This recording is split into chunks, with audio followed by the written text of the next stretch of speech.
하나님의 말씀 함께 보겠습니다. 신약성경 누가복음 10장 25절부터 37절 말씀입니다.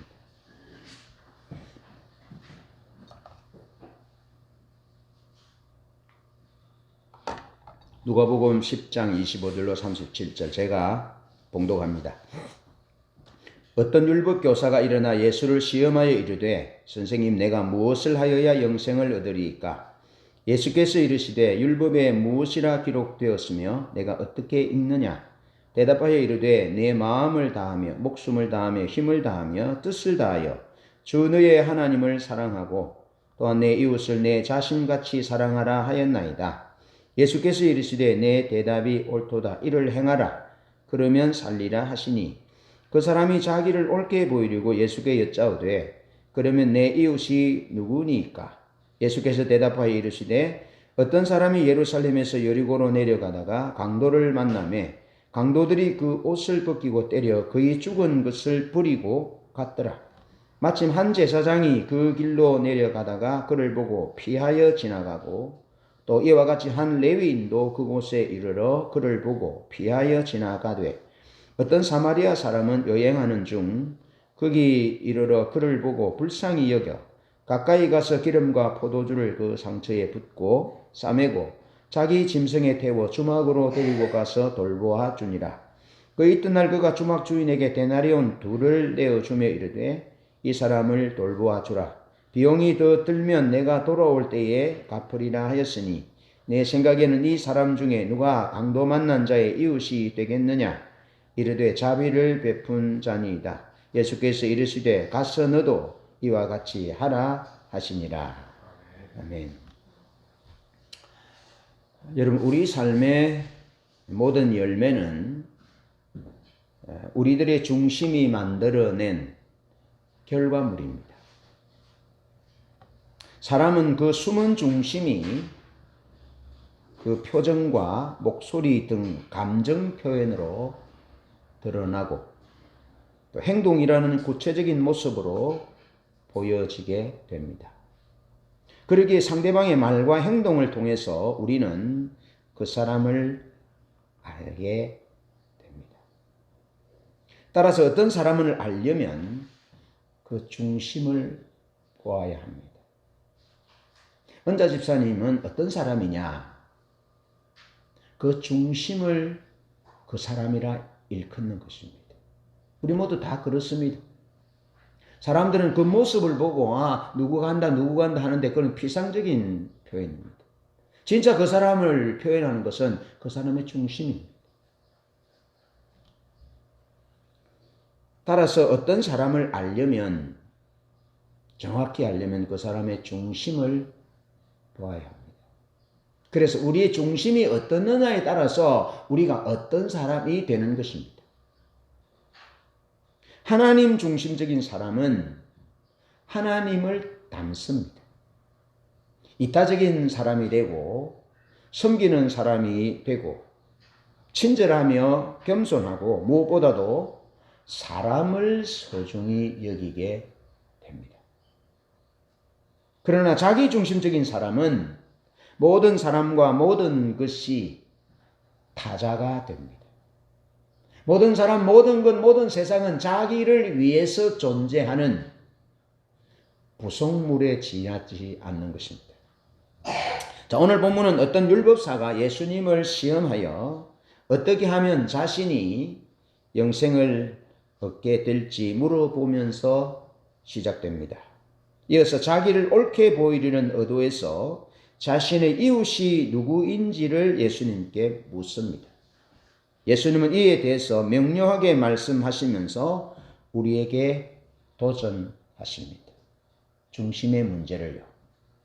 자, 첫 번째, 어떤 율법사의 질문을 들어보면 그 질문 속에 그의 삶과 신앙이 자기 중심적임을 알 수 있습니다. 여러분, 그 사람을 다 겪어보지 않아도 그 사람의 말을 그 사람 말 속에 담긴 가치를 들어보면 그 사람이 어떤 사람인지 대략 알 수 있습니다. 왜냐하면 말은 그 사람 중심에서 나오기 때문에 그렇습니다. 자, 우리는 오늘 본문의 이 한 율법사의 질문, 자기중심적 질문을 보면서, 율법사는 영적 리더잖아요. 이스라엘 사회의 한 영적 리더를 보면서 그 이스라엘 사회의 한 단면을 볼 수 있는 것이죠. 자, 이스라엘 사회의 아픔과 어두운 단면을 볼 수 있어야 합니다.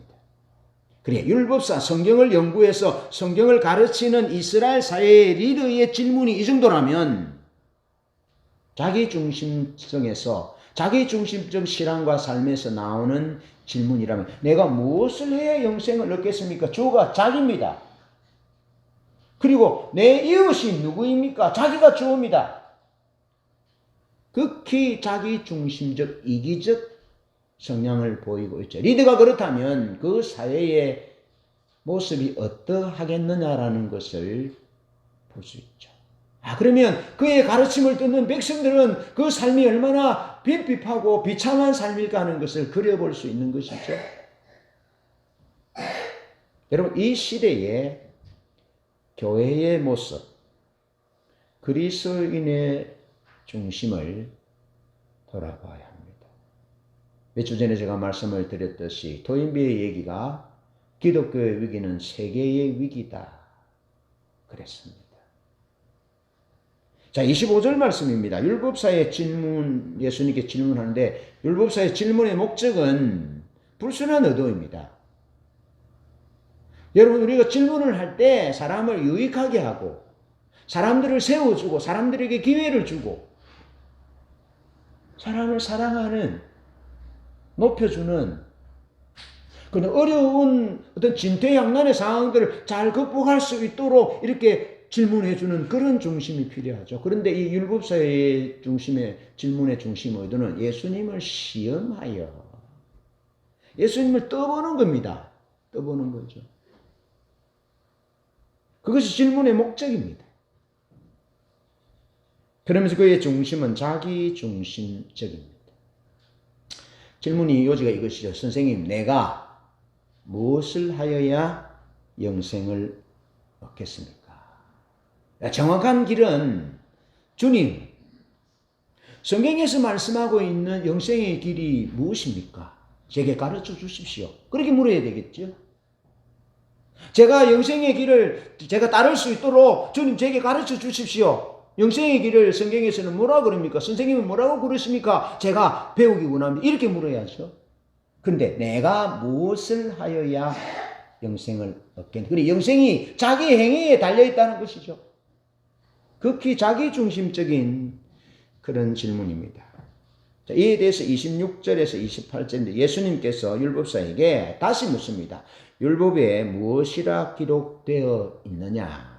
그리고 너는 율법에 기록되어 있는 영생에 대해서 어떻게 알고 있느냐?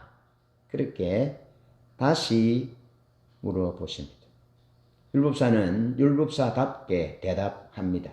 내 마음을 다하고 목숨을 다하고 뜻을 다하여 주 너의 하나님을 사랑하고 내 이웃을 내 몸과 같이 사랑하라 하셨습니다. 그렇게 알고 있습니다. 라고 예수님께 대답을 합니다. 이에 대한 예수님의 대답은 이를 행하라. 그러면 살 것이다. 여러분, 우리가 믿음으로 구원 얻는다. 오직 믿음으로 구원 얻는다는 이 교리에 갇혀서 윤리적인 책무를 하나님의 말씀을 순종하고 지키는 행하는 참된 믿음의 모습들을 놓치는 것을 볼 수 있습니다.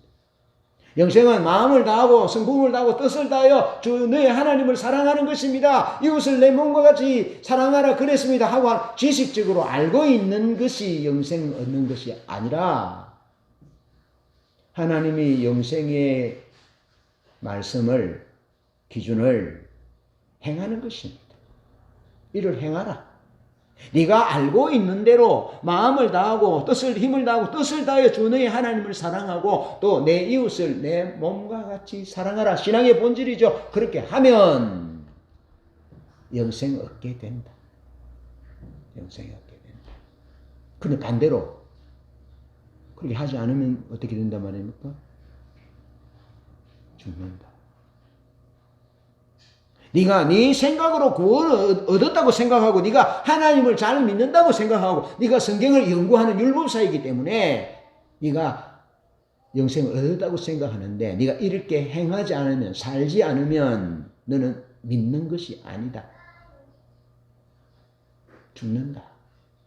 그렇게 행해야 될 것에 대해서 말씀하고 있습니다. 중심은 겉으로 드러납니다. 중심은 열매로 드러나게 됩니다. 그래서 그렇게 살아야 합니다. 이게 사는 것이 중심입니다. 사는 것이 열매입니다. 사는 것이 그 사람입니다. 그 사람의 신앙입니다. 사는 것이 그 사람의 실제예요. 하나님 중심적으로 살아야 됨을 말씀하고 있습니다. 29절 말씀입니다. 율법사는 거기에 멈추지 않고 자기를 옳게 보이려고 예수님께 그러면 내 이웃이 누구십니까? 누구입니까? 라고 물어봅니다. 여전히 자기 중심적으로 물어봅니다. 여러분, 사람이 어떤 영적인 이야기를 하는 것이 중요한 것이 아닙니다. 여러분, 예레미야 시대는 어땠습니까? 예레미야 시대에는 사람들이 만나기만 하면 어제 주님이 기도할 때 뭐라 하셨어? 뭐라 하셨어? 주님이 우리나라가 어떻게 된다고 하셨어? 주님이 어제 저녁에 당신에게 뭐 환상으로 계시 가운데 보여주신 것이 뭐야? 또 감동하신 것이 뭐야? 하고 물었습니다. 주고받고 했습니다. 관심이 많았습니다. 그런데 하나님을 알고자, 하나님을 사랑하고자, 하나님 뜻대로 마음과 뜻과 성품을 다해서 하나님을 사랑하고 가난한 이웃에게 정의와 공의와 긍휼을 베풀고자 하는 삶은 없었던 것이죠. 사람이 어떤 영적인 이야기를 주고받느냐, 그런 것에 관심을 많이 가지느냐, 그것이 중요한 것이 아닙니다. 무엇을 먹고 어떤 브랜드의 옷을 어떤 자동차를 타느냐, 그것도 중요한 것이 아닙니다. 중요한 것은 자기 중심에서 하나님 중심으로 이동하는 것입니다. 중심이 이동하는 것이 중요합니다. 그것이 가장 중요합니다. 그래야 하나님을 닮습니다. 그래야 하나님의 열매가 맺힙니다. 그래야 하나님의 영광을 받으십니다. 할렐루야. 우리의 자세를, 우리의 중심을 돌아보아야 합니다. 신앙의 본질을 추구하고 하나님을 알기를 원하고 하나님을 사랑하기를 원하고 찬양과 경배로 하나님 앞에 나아가고 하나님을 만나고 성령 사역을 사모하고 그런 우리의 중심을 살펴서 우리의 근본적인 사고의 전환이 일어나야 합니다. 이 율법사는 보십시오. 예수님을 시험하여 묻습니다. 내가 무엇을 하여 영생을 얻으리까? 자기중심적이고, 그리고 이어서 예수님께 좋게 보이려고 내 이웃이 누구인가? 여전히 사고의 전환이 일어나지 않는 상태에서 물어봅니다. 그럼 이 상태에서 그의 일생의 신앙생활하면 어떻게 그의 일생이 마무리되겠습니까? 여전히 자기중심으로 마무리되는 거죠. 신앙생활을 평생 동안 했지만 하나님과 상관없는 신앙생활을 한 것입니다. 그래서 주님이 마지막 날에 내가 너를 도무지 알지 못한다 하는 심판의 준엄한 음성을 들을 수밖에 없는 거죠. 이 근원적인 중심의 전환, 이것이 필요하다는 거죠. 이것은 가벼운 문제가 아닙니다. 이 근원적인 중심의 전환이 일어나지 않으면요, 집에서 아내가 그릇을 하나 깹니다. 그릇을 하나 깨면 문제가 생기죠. 당신 발 안 다쳤어. 그렇게 말하지 않고. 당신은 늘 그렇더만. 그렇게 나오는 거죠. 중심이 하나님 중심으로, 타자 중심으로 전환되지 않으면 우리의 말이, 감정이 이상하게 나온다. 여러분 얼마 전에 보셨잖아요. 영국의 왕이 저기 할 때 보셨죠? 이거 사인을 해야 되는데 앞에 펜 그릇이 있으니까 이걸 좀 치워달라고 하는 것을 세 개 다 나왔잖아요. 그죠? 일그러진 그런 모습. 그것이 그 사람입니다, 사실은. 대관식으로 왕관을 쓴 화려한 그 모습이 그 사람이 아니고 그 작은 펜 그 케이스를 치워달라는 부분들에 인상을 쓰면서 클로즈업 된 그것이 그 사람이에요.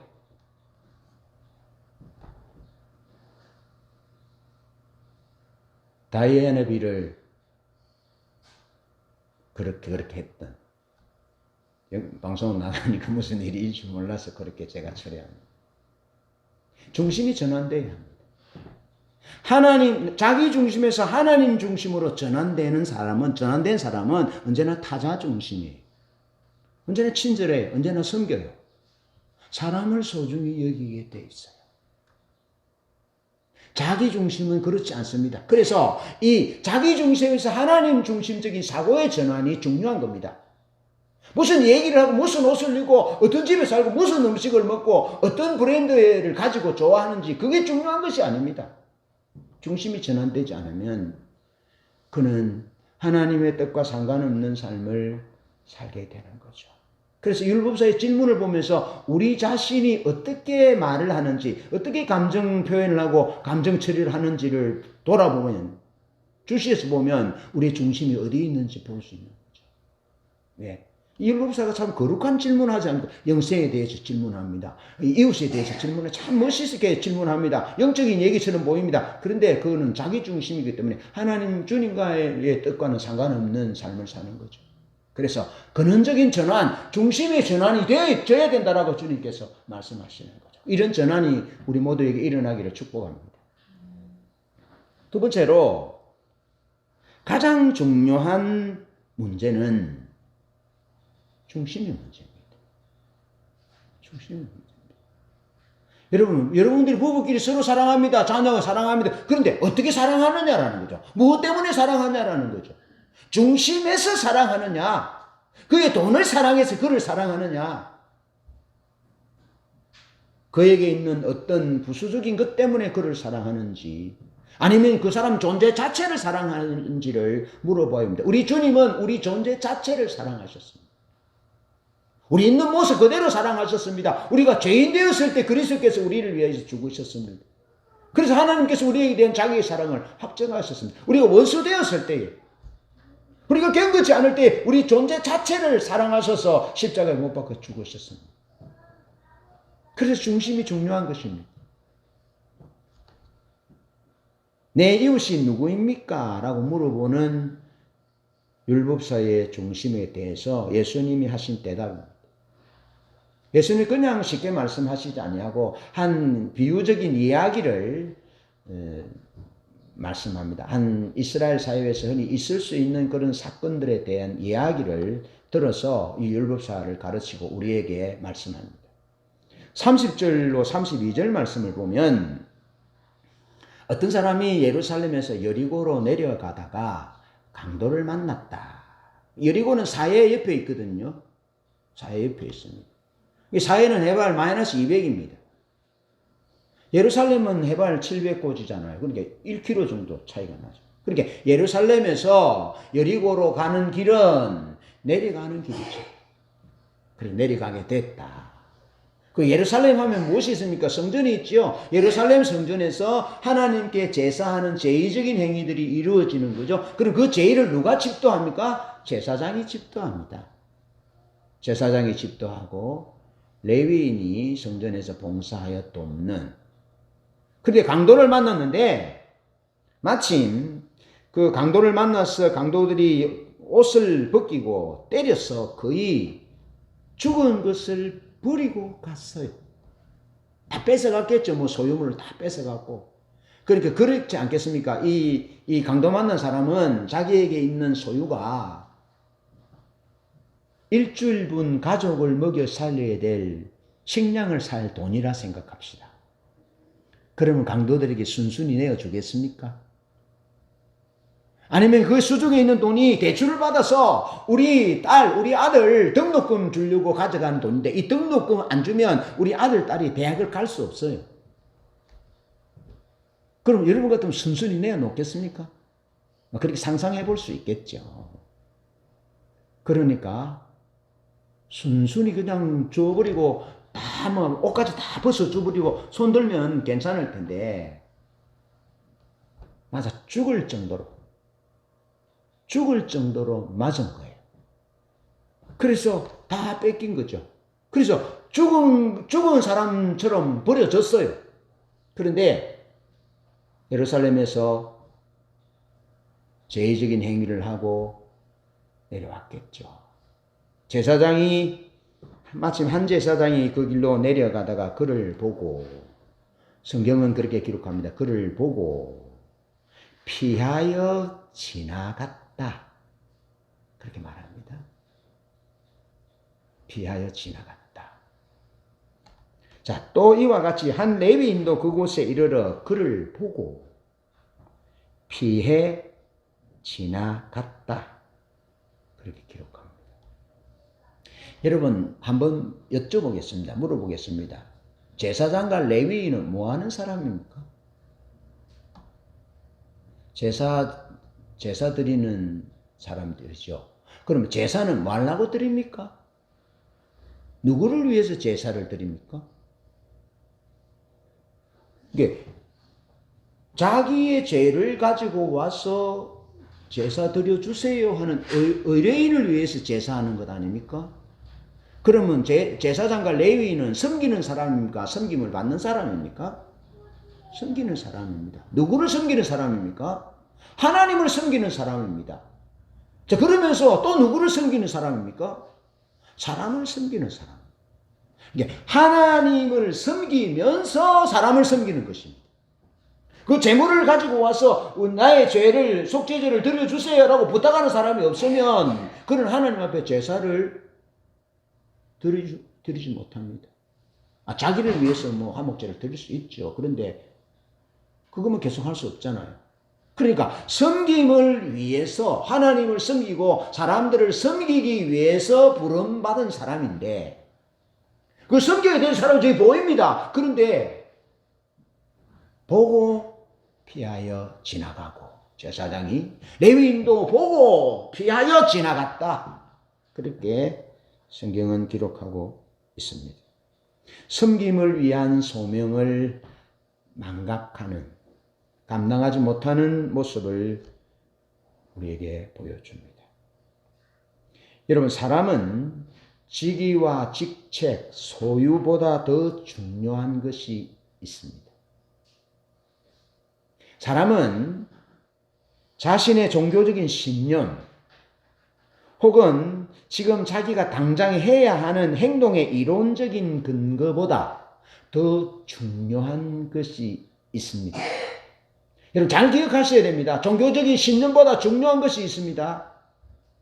내가 지금 당장 무엇을 해야 하는데 그 행동을 하는 그 이론적인 근거보다 더 중요한 것이 있고, 내 직책과 직위와 소유보다 더 중요한 것이 있습니다. 그것은 사람을 사랑하는 것입니다.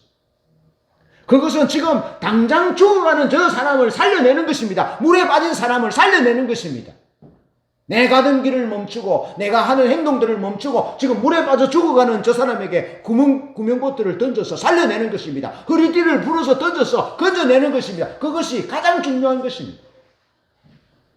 그 어떤 소유와 어떤 목적과 이론보다, 행동의 이론보다, 종교적인 신념보다 더 중요한 것은 지금 죽어가는 저 사람을 건져내고 살려내는 것이 가장 중요한 것이라고요. 제사장은 뭐 하는 사람입니까? 레위인은 뭐 하는 사람입니까? 그리스도인들은, 이 땅의 교회의 그리스도인들은 뭐 하는 사람입니까? 물에 빠진 사람을 살려내는 사람입니다. 죽어가는 사람을 건져내는 것이 제사장이요, 레위인이요, 그리스도인이요, 교회가 존재하는 이유, 목적인 것입니다. 그런데 그 소명을 제사장과 레위인은 망각했다고요. 오늘 우리 교회가, 교회를 짓는 일, 교회가 하는 일, 예배하는 일, 이런 것은 근본적으로 중요한 일입니다. 그런데 그런 일을 하러 가다가, 예를 들어서 교통사고 만난 사람이 피를 흘리고 있는데 예배 드리러 간다고 그냥 지나치면 안 된다는 거죠. 거기 차를 세워두고 안전장치를 하고 그 사람이 병원에 잘 갈 수 있도록 119를 부르고 예배 시간이 30분 늦는다 할지라도 그렇게 하는 것이 그것이 섬김의 일이고 그것이 소명을 감당하는 일이라고요. 아멘. 우리도 성경 여기 누가복음 10장에 나오는 제사장과 레위처럼 그렇게 될 수 있습니다. 그래서 제가 말씀을 드리는 것입니다. 우리의 종교적인 신념보다 우리의 행동에 지금 당장 해야 하는 행동의 이론적인 근거보다 더 중요한 것은 사람을 사랑하는 일이고 사람을 살리는 일이고 사람을 도와주는 일. 그래서 주님이 그렇게 말씀하시잖아요. 너희가 예물을 하나님 앞에 드리려다가 형제와 불화하여 형제와 싸워서 화목해야 될 일이 필요하면 예물을 드리러 오다가 중단하고 거기 멈추고 가서 형제에게 내가 잘못했습니다. 내가 당신의 마음을 아프게 했습니다. 나를 용서해 주시라고 화해하고 그리고 와서 하나님 앞에 예배해라. 그래야 하나님이 그 예물을 받으신다. 예배를 받으신다. 라고 말씀하시잖아요. 여러분, 가장 사람을 사랑하는 것, 죽어가는 사람을 살려내는 것이 가장 영적인 일입니다. 그것을 해라는 겁니다. 네가 그것을 해라. 그래 네가 영생을 얻는다. 라고 말씀하고 있습니다. 물론 영생은 행위를 통해 얻는 것이 아니고 예수님을 믿음으로 얻는 거죠. 예수님을 믿는다는 것, 예수님을 사랑한다는 것이 뭐냐 하면 그 죽어가는 사람을 살리는 것이 예수님을 사랑하는 결과로 열매로 나타나는 것이죠. 그래서 하라는 것이죠. 예를 출애굽기 19장에서 24장에는 십계명의 내용이 나오고 또 약자보호법, 공정한 재판, 윤리적 내용, 안식일 이런 여러 가지 내용들이 나옵니다. 영적인 일에 대한 내용들이 나옵니다.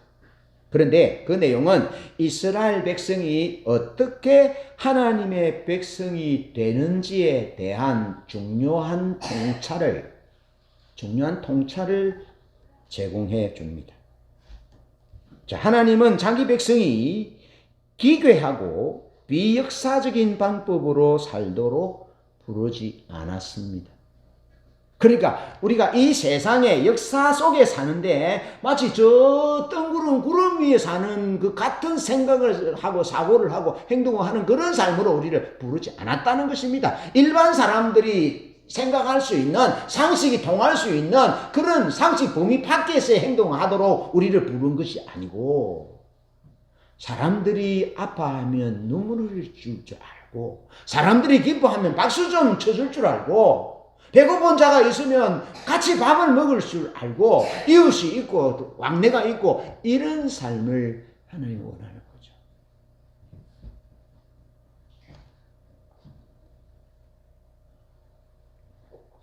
어제 우리 동창 아들이 결혼해서 결혼식 갔거든. 참석했거든요. 이렇게 해서 안 가려고 그랬는데 그래도 뭐 꼬치 친구들인데 뭐 어때 그러면서 갔습니다. 한 20명 정도 모였더라고요. 그러면서 우리 옆에 있는 친구의 얘기를 그 친구는 연락했는데 안 왔다는 거죠. 그러면서 하는 말이 연락하지 마라 다시. 연락하지 마라. 실망했다는 거죠. 그냥 우리들이 살아가는 역사 속에 초월된 사람같이 이해할 수 없는 그런 행동을 보였기 때문에 지금까지 몇십 년 동안 이제 그를 우리의 친구의 그룹으로 부르는 일을 이제 중단해라 그만해라 그런 얘기를 들으면서 내가 섬찟했어요. 그는 우리 이웃에 살았던 나와 가장 많은 어린 시절을 같이 했던 친구거든요. 여러분 기억하십시오. 하나님은 우리를 기괴하고 비역사적인 방법으로 살도록 부르지 않았다는 사실을 기억해야 합니다. 그러면서 이스라엘은 자신들의 역사 가운데 또 자신들의 삶의 자리에서 진짜 사람이 되도록 부르셨다는 겁니다. 진짜 사람 냄새 나는 인간미가 있는 바늘을 찔러도 피 한 방울 안 나는 그런 사람이 아니라 아프면 아프다 할 줄 알고 눈물 흘릴 줄 알고 같이 웃어줄 줄 알고 사람을 사람으로 대하고 사람을 소중히 여기는 그런 사람으로 부르셨다는 겁니다.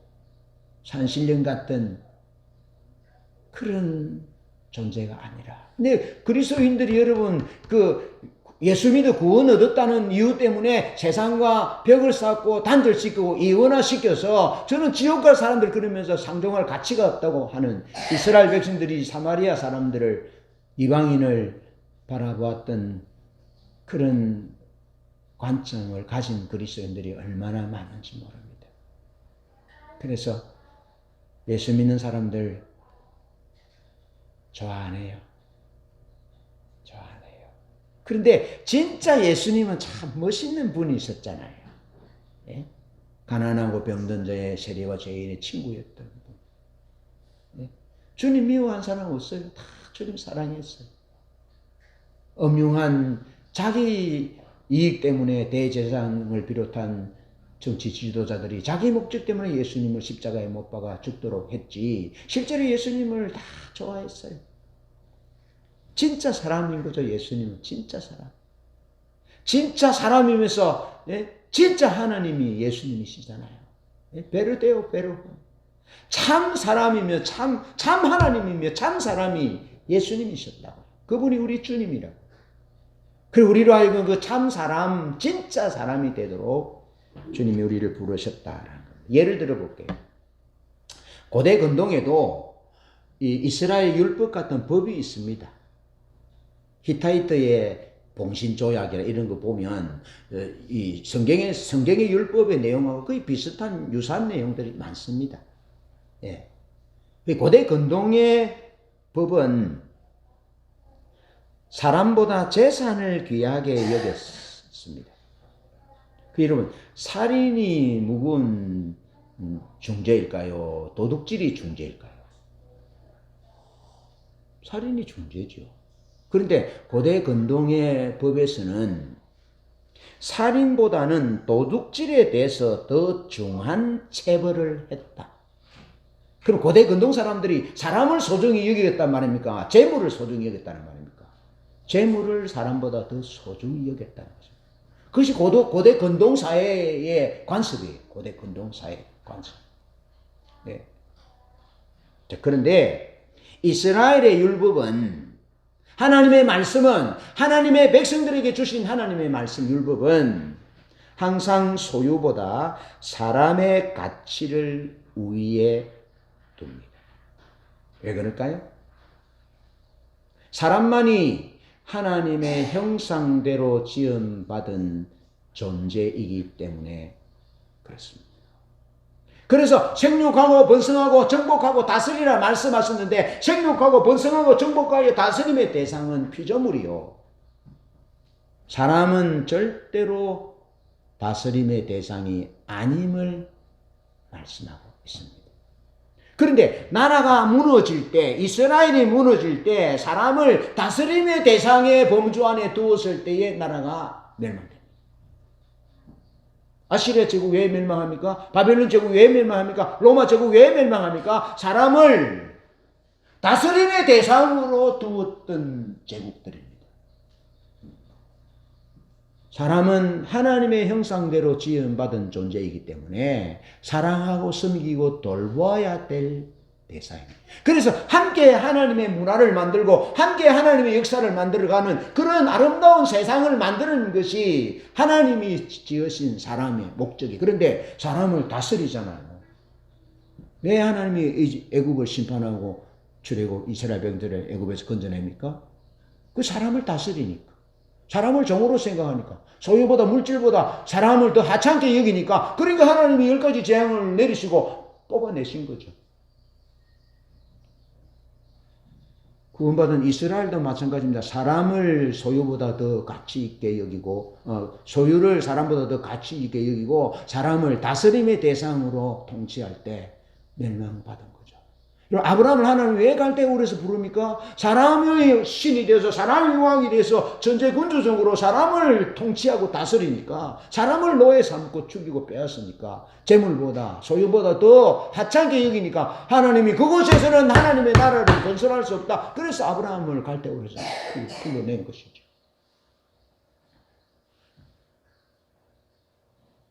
여러분, 이 시대의 문제는 중심의 문제입니다.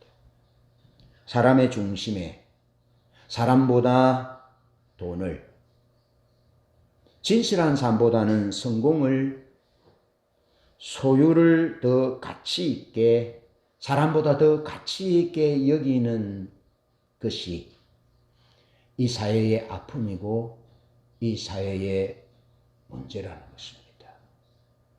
닮지 마십시오. 닮아가지 마십시오. 동경하지도 마십시오.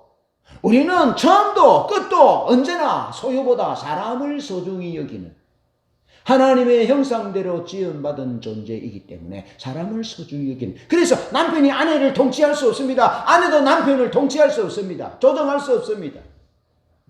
그 누구도 우리의 고유한 인격을 통치하고 제한하고 조정할 수 없습니다. 사람을 제한하고 통치하고 이렇게 다스리는 순간 그 사람은 하나님의 기준에서 벗어나는 것입니다.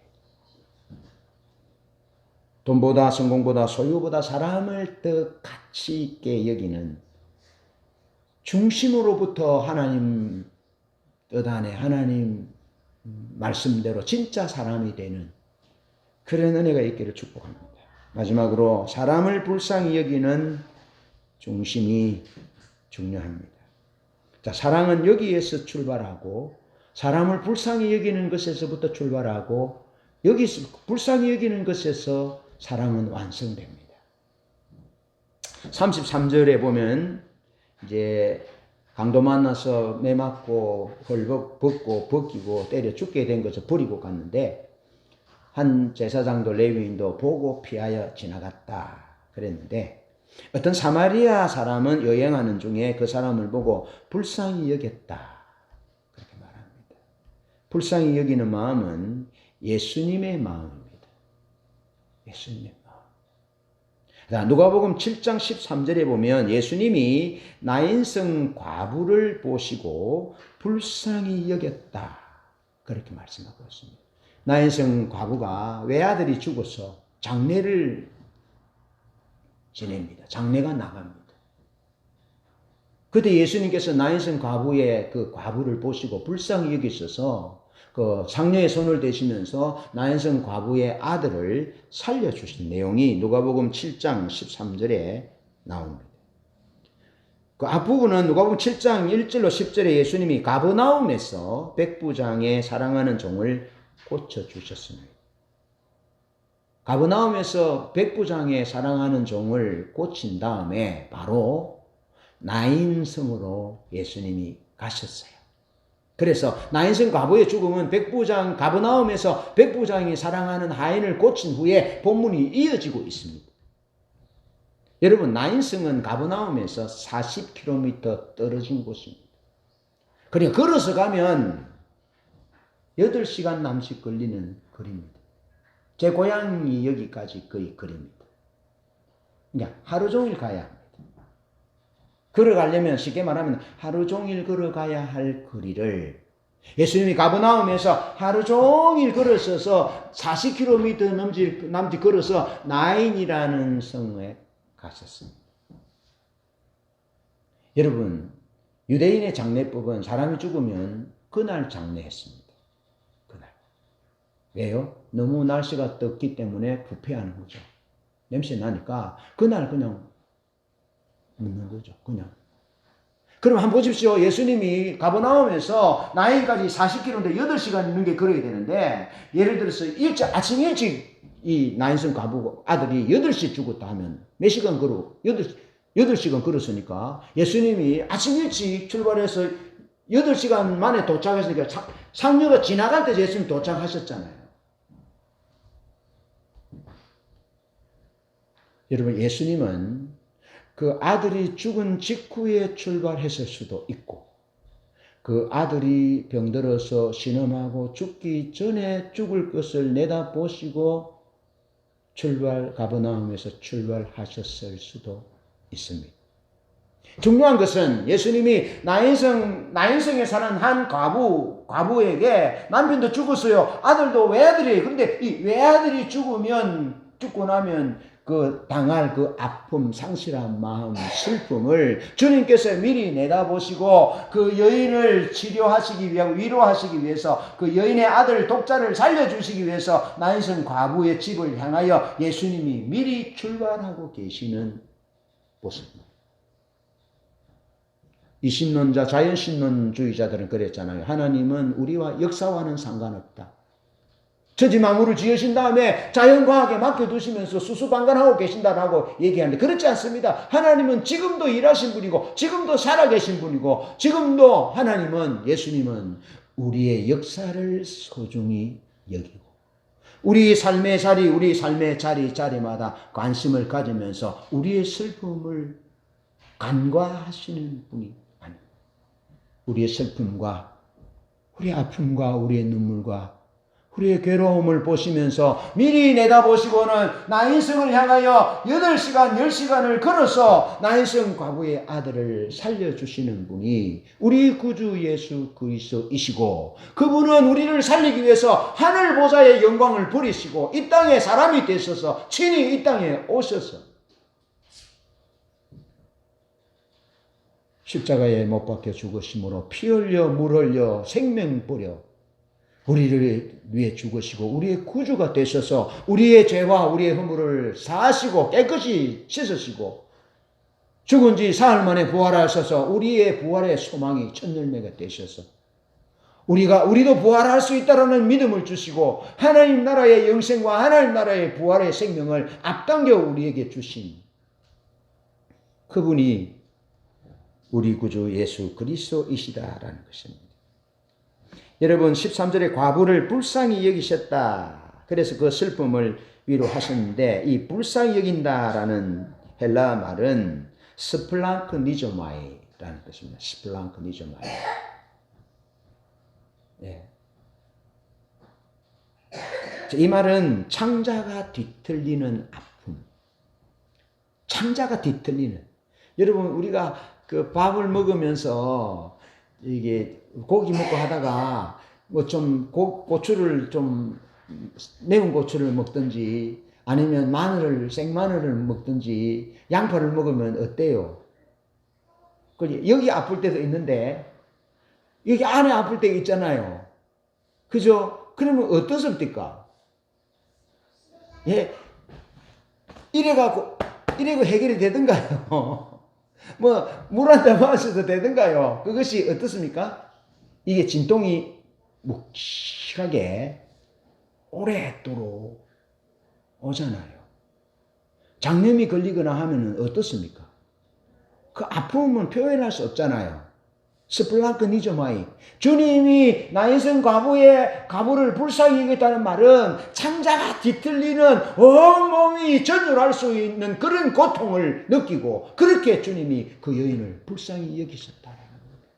그렇게 주님이 우리를 불쌍히 여기셨다는 것입니다. 그렇게 사마리아 사람이 강도 만나 죽은 사람 그 사람을 보고 그렇게 불쌍히 여겼다는 것입니다. 여러분 사랑은 불쌍히 여기는 마음에서부터 시작됩니다. 주님이 우리를 보시고 불쌍히 여기셔서 이 땅에 오셨고 주님이 우리를 불쌍히 여기셔서 우리 대신 십자가를 지셨고 죽으셨습니다. 그렇다면 스플랑크니조마이 불쌍히 여기는 마음을 내게 주시옵소서. 주님의 마음을 내게 주시옵소서.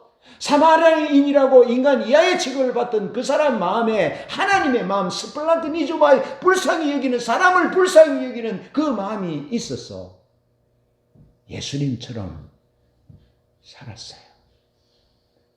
진짜 사람이 되었어요. 그런데 제사장과 레위인은 괴물 같은 삶을 살았죠. 괴물 같은. 성전에서는 적합한 사람일지 모르는데 구름 위에서는 적당한 사람일지 모르는데 이스라엘 사회에서는 전혀 도움이 되지 못하는 진짜 사람이 아닌 괴물 같은 존재로 전락해 버렸다 하는 것입니다.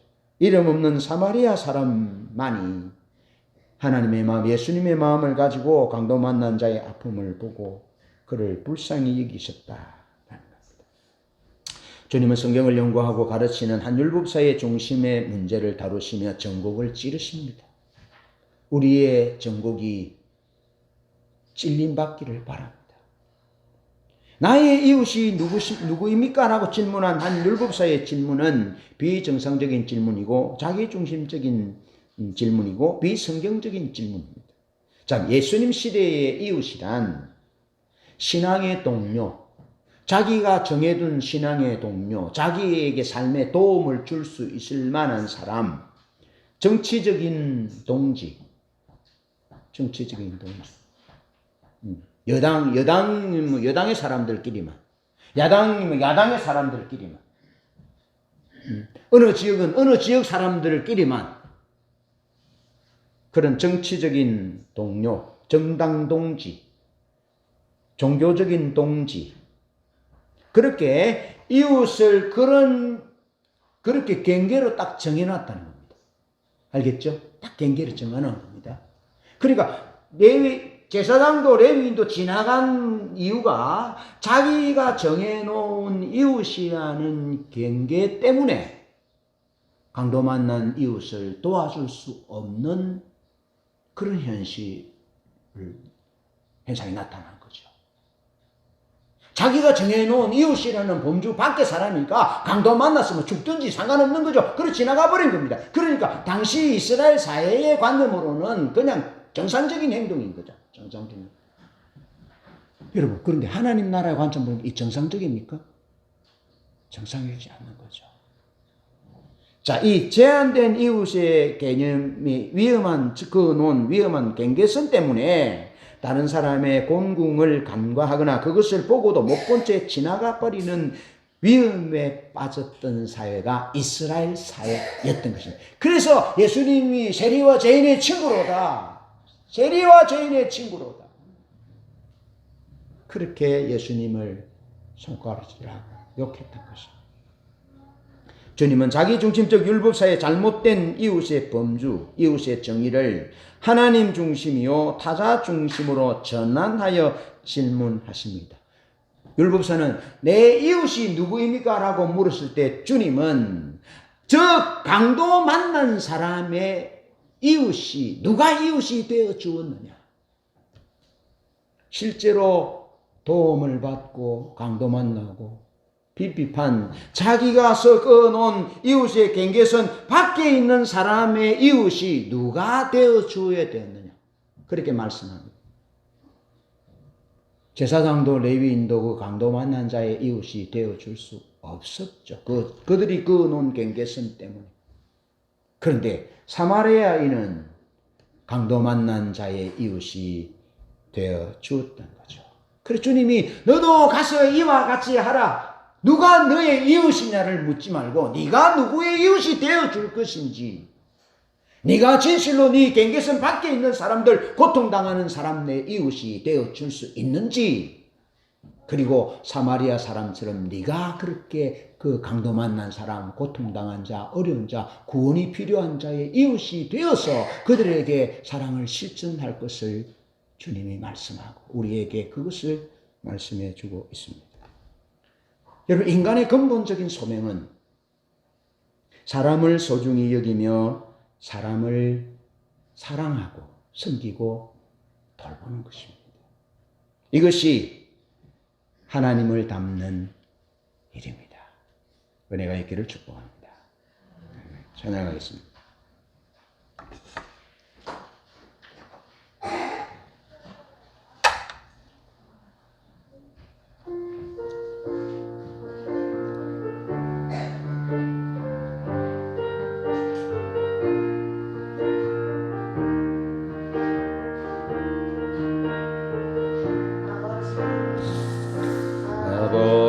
당신의 마음이 있는 곳에 나의 마음이 길을 원해요.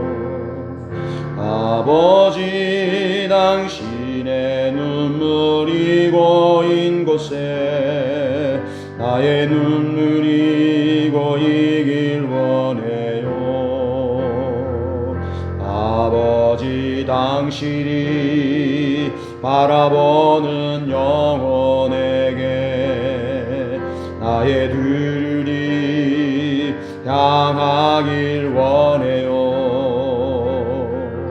아버지 당신이 울고 있는 어두운 땅에 나의 두 발이 향하길 원해요.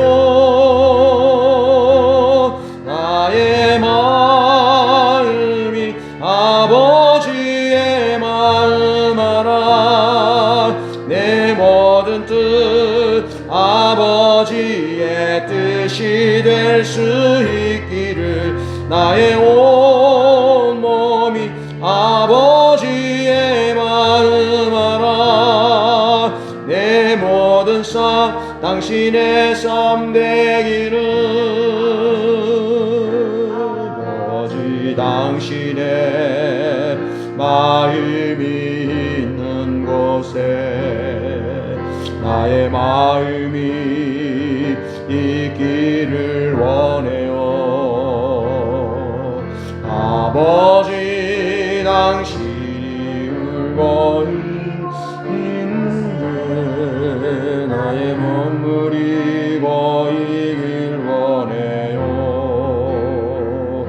아버지 당신이 바라보는 영혼에게 나의 들이 향하길 원해요.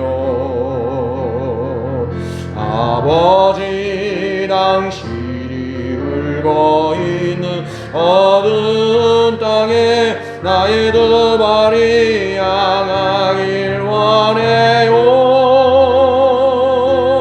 나의 마음이 아버지의 마음 알아.